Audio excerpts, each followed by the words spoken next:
اليوم أكلتنا مميزة جدا اللي هي الكمة، وأنا اخترت لكم هي الطريقة اللي هي الكمة بالرز. طبعا أنا طبخت على طريقتي وإلها طرق كثير لحتى نحن نطبخها فيها. طبعا الكمة إلها مواسم، أنا اخترت هي الأكلة لأنه أنا هي الأكلة كنت أقدمها كمان بالفنادق الخمس نجوم. تابعوني لحتى أعطيكم شو هي الوصفة.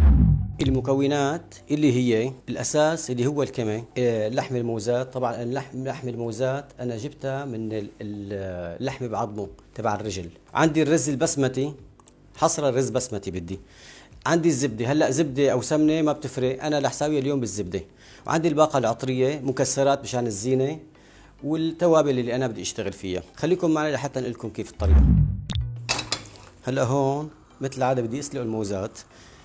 بحط المي ودغري بنزل الموزات. طبعا هدول كيلو موزات، بتركه لحتى تطلع الزفرة تبعهم. هلا بهالاثناء هاي كمان بدي انقع الرز، بده شي ساعة انقع لانه مي باردة مثل العادة. هدول 4 كاسات رز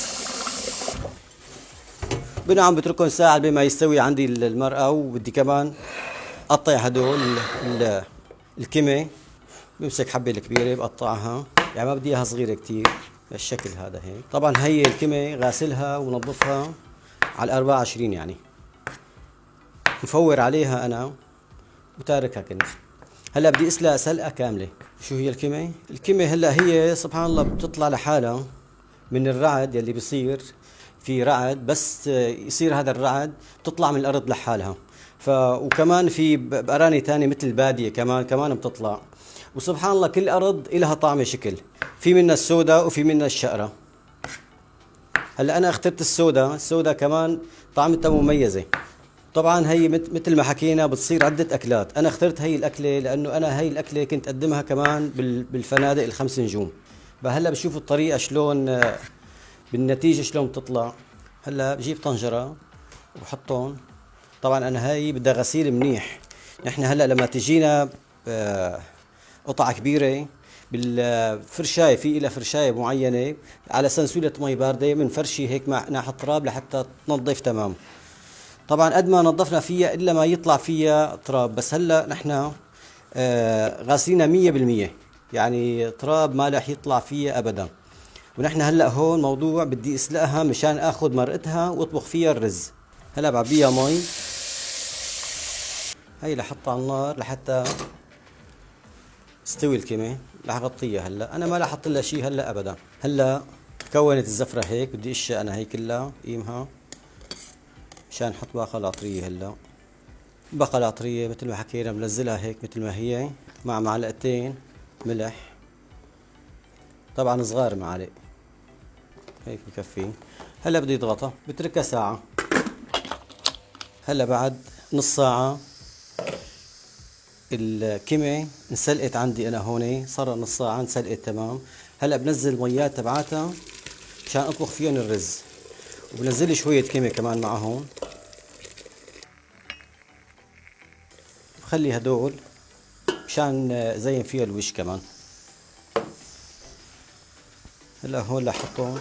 طبعا عندي كمان بدي احط لها انا مرقة اللحم على التهداية. يعني هلا رح اطبخ الرز، وبعد ما يتهدى الرز باخذ كبجايتين من مرقة اللحم بحطهم معهم كمان.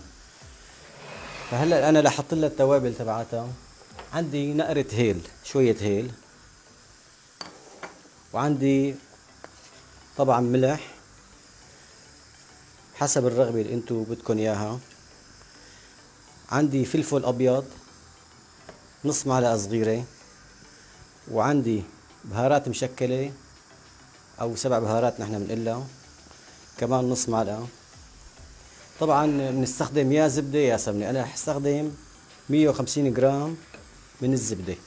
بحطهم معهم هيك، خليهم يغلوا شوي. هلا رح احركهم، رح ندوق النصبة شلون الملح تبعها.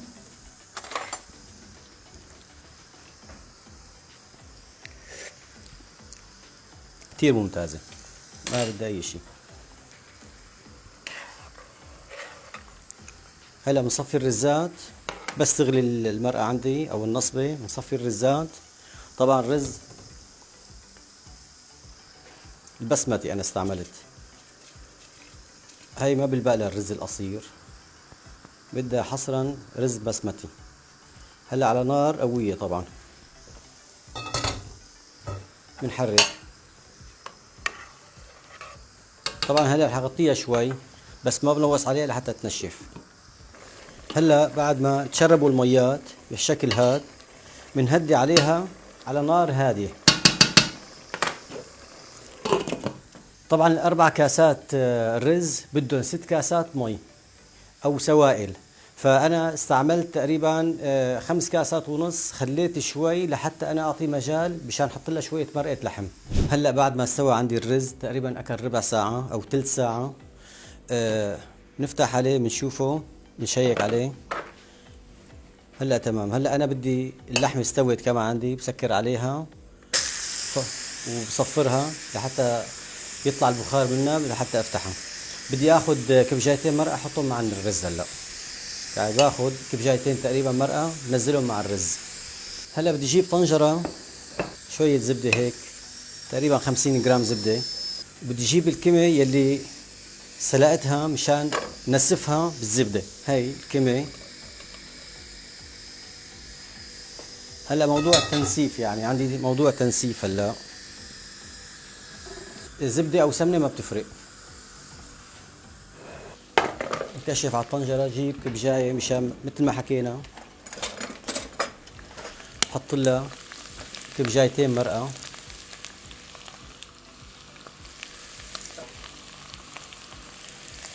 يعني كبجايتين مرقه هيك بهالشكل هذا.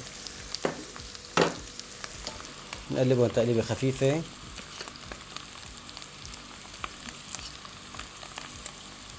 هلا تمام الشغل تمام. هلا هون تنسيف مثل ما حكينا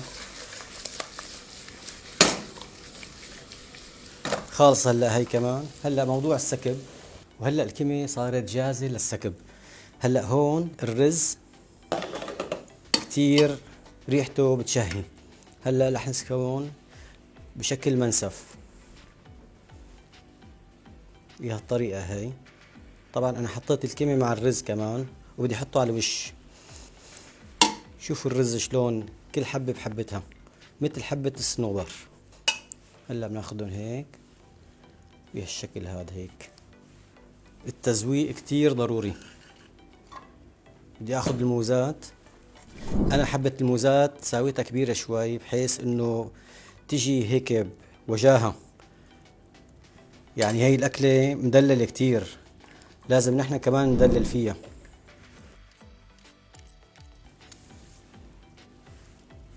بنجيب الكمية اللي قليناها نحن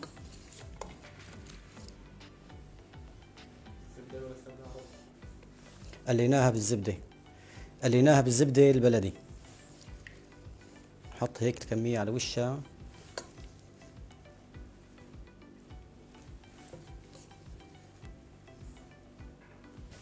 بنغطي الرز كله فيها. يعني طبق مدلل لازم نحن ندلل فيه. بناخذ شوية مكسرات بنحطهم هيك على وشها على اللحمة هيك شوي. وما بننسى مقشة البغجاتي السمن العربي. هلا